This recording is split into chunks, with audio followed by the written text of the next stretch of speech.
It's not a podcast. It's he ride around with his girl.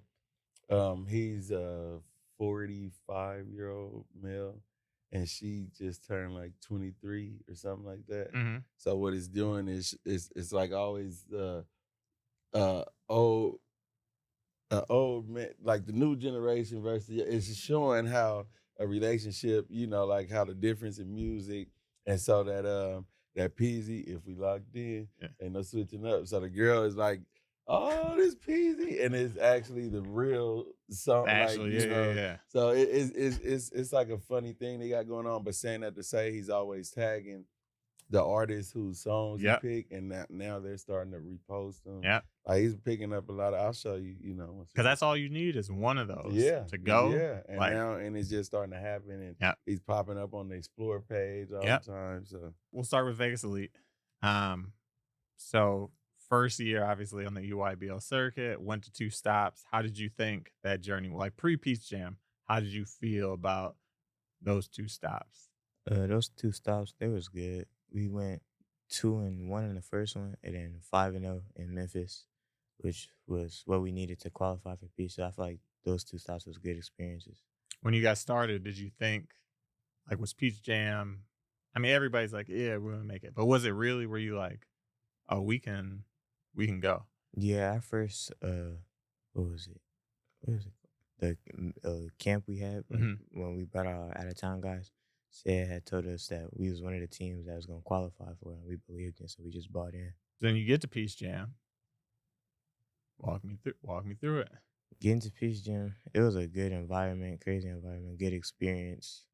A lot of coaches at the games, a lot of fans, a lot of everything, really. What do you think was different at Peach Jam compared to kind of those first 2 stops? I say the atmosphere was way different between the 2. Internally with the team, what do you think was different? Obviously, 3-1 or 2-1, 5-0, not the same record at Peach Jam. Yeah. What do you think? Where could you guys have done better? Like, what do you think held you back a little bit? I feel we didn't play it as a team as much as we did in the previous stop, and like we all had good games here and there, but it just wasn't clicking in for real. But just know that this isn't going to be what you see on all those other, I'm not going to say any specific names, but other people's program pages where it's just a kid. Absolutely. It's just a favor, and it's just them over and over. I get why they're doing it.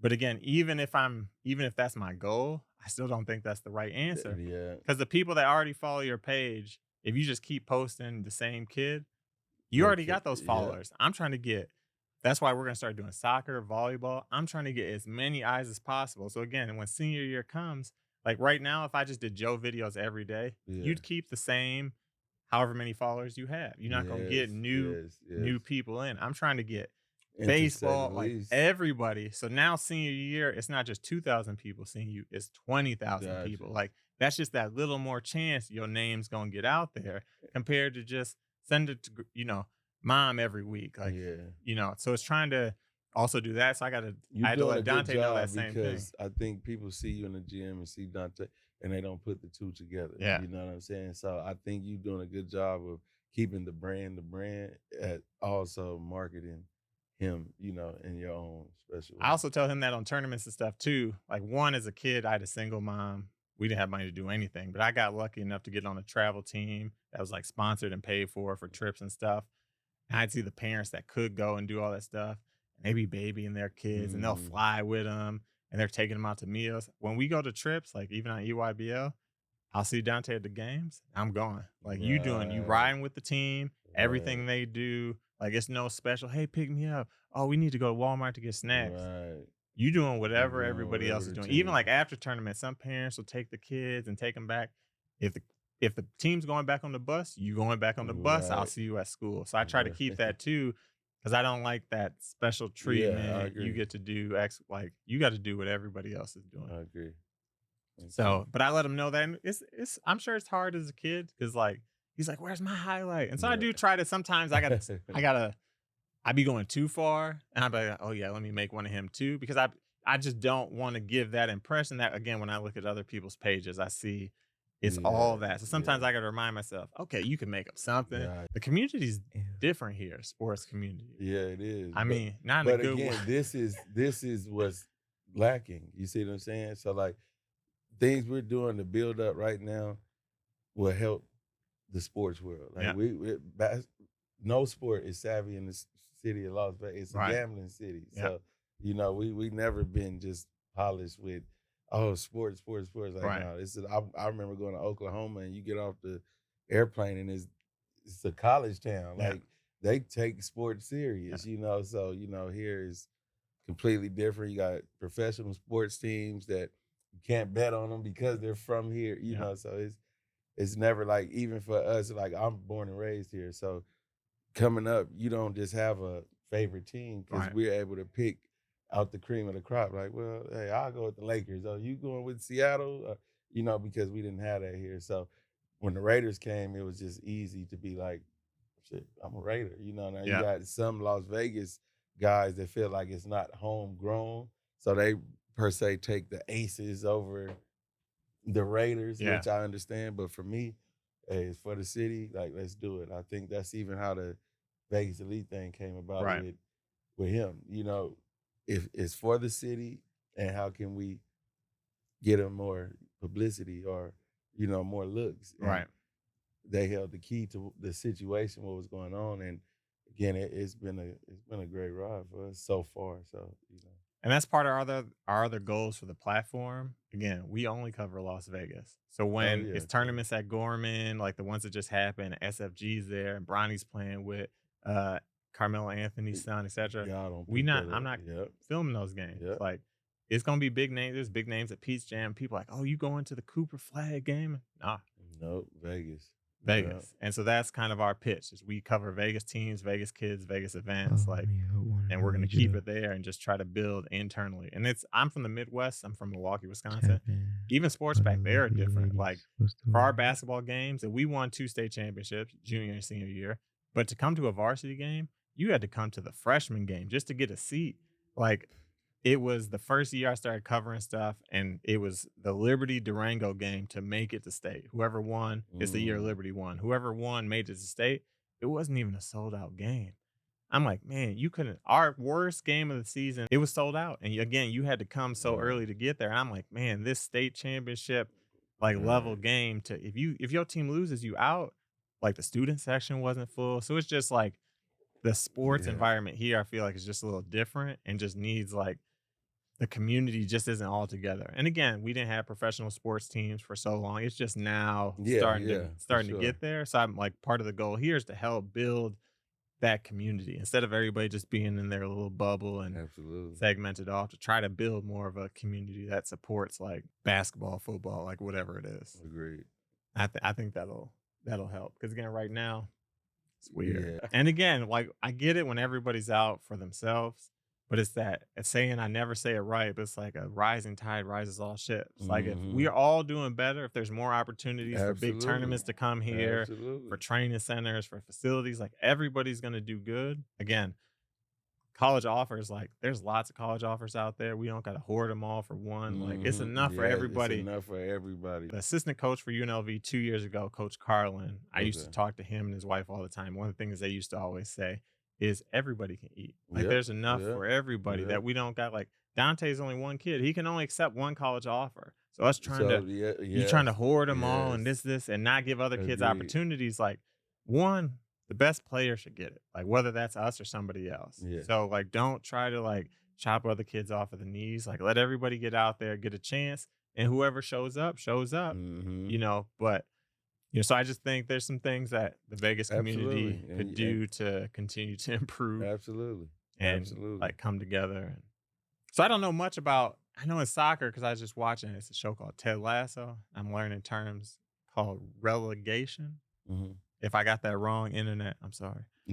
It's like where if you don't do good in soccer, you get demoted to lower level. Oh, wow. And like Democracy Prep did the opposite, whatever the opposite of relegation is. When you do well, you get promoted to the next thing. Absolutely. And so I think that's going to be good for you guys this year to just get that next level challenge. Not that the level you were on was easy, but I think you guys prove that. Yeah, absolutely. Hey, we can. Joe, you want to elaborate on democracy? What about it?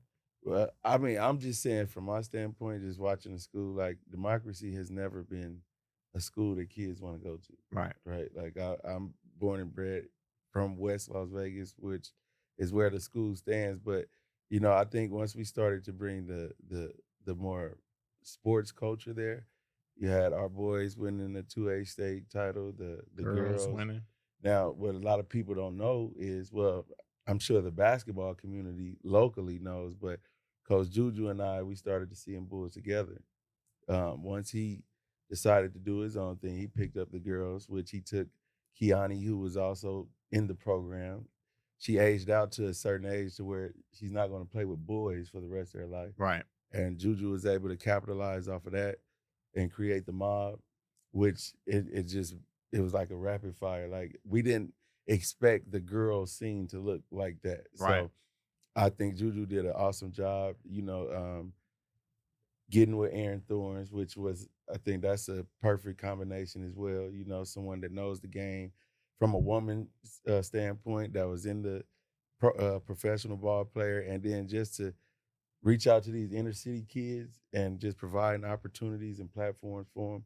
So saying that to say, just to know where me and Juju came from, and then say, you know what, this is a school that a lot of people don't even care for or look Right. at. Let's start taking our talent here and let's just start building.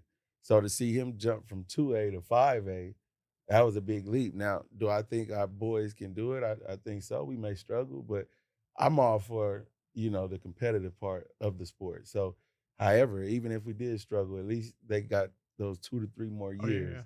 to figure it out. So I'm hoping, again, this is a part that I can't control, but I'm hoping we go dominate 3A state and either petition up to 5A or even get some 4A bump and then we go to 5A. You know what I'm saying? So again, it's been a ride, but I'm a firm believer of just staying down and kind of believing in the process.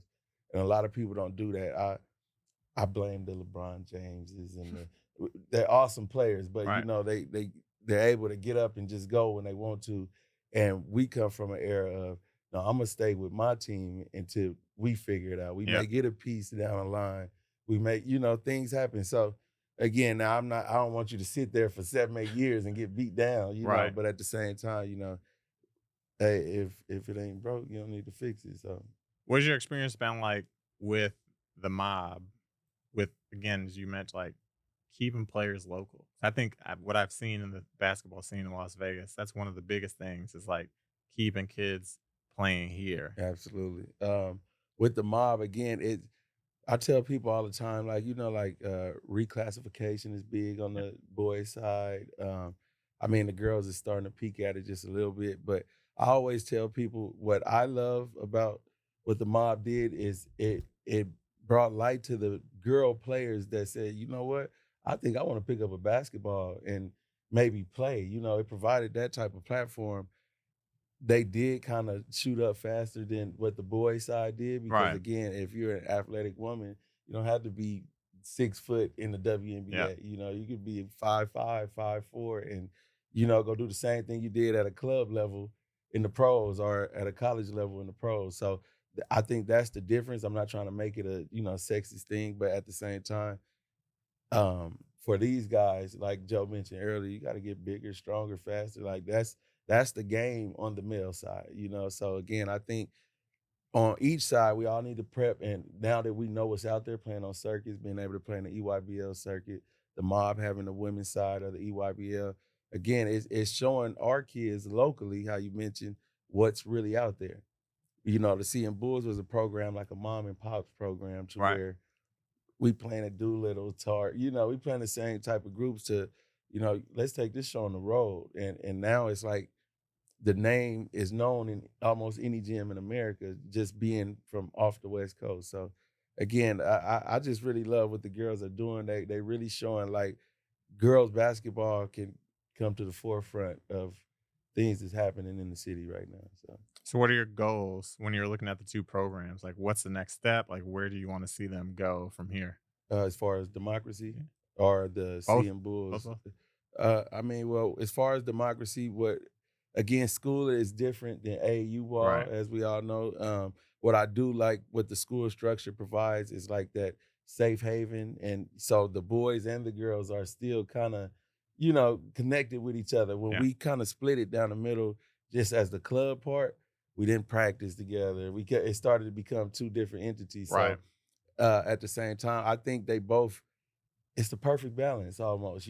So I look forward to the girls. I know that Centennial's been, some big bad dogs around here for years, but I think that what Juju got going on over there, I think they'll be able to compete. You know what I'm saying? And same with the boys. Like the thing is, it's just a little bit more patient. We got to be a little bit more tedious with the guys part because you throw them in a five. You got the 4A, 5A, 3A. Yeah.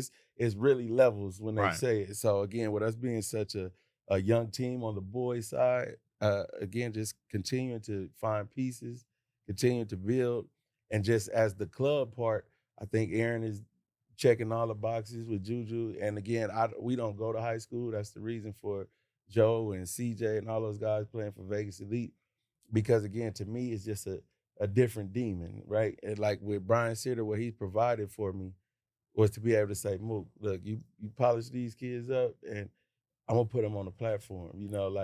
I remember a text message after Joe's first 8th grade made hoops like pre-run with them, and he was just like, man, we're gonna see this boy at a college game. We're gonna be sitting front row, and I trust people words like that. Not Right. saying it's the end all be all, but you got to see it through. You got to watch some of these kids come through, or even if they didn't come through his program to see what it takes and what it looked like. So, that was very like welcoming for me and had us feeling very comfortable over there. So I thought that was one of the good things this year with the 17U team, watching Sed and the yes, kids like Taj that he started out in the beginning of the program to yes, see them make it to the top and reach the Peach Jam championship. yes. I mean, Because even losing, I mean, it's big for the city, right. Like you made it. You made it. to the big dance, and I think that's something for the people to remember. Like now they are the team that they got the target on their back coming Right. into the next season. So it's always good. We don't count. Kendrick Perkins just coached with me this past weekend. His son played with my 8th grade team, and he said something to the kids like, "I never remembered the wins and losses in AAU. I never remembered that. I had an ultimate goal of getting to college and trying to get to the league. You know what I'm saying? So again, I know it hurts, and you work so hard to get there, and then you feel like you're supposed to have it and it don't go that way. But again, to the young world, just keep working because again, you can't count the wins and losses. You're gonna win $1 million, you're gonna lose $1 million. So Yeah. Agreed, JoJo? Agreed.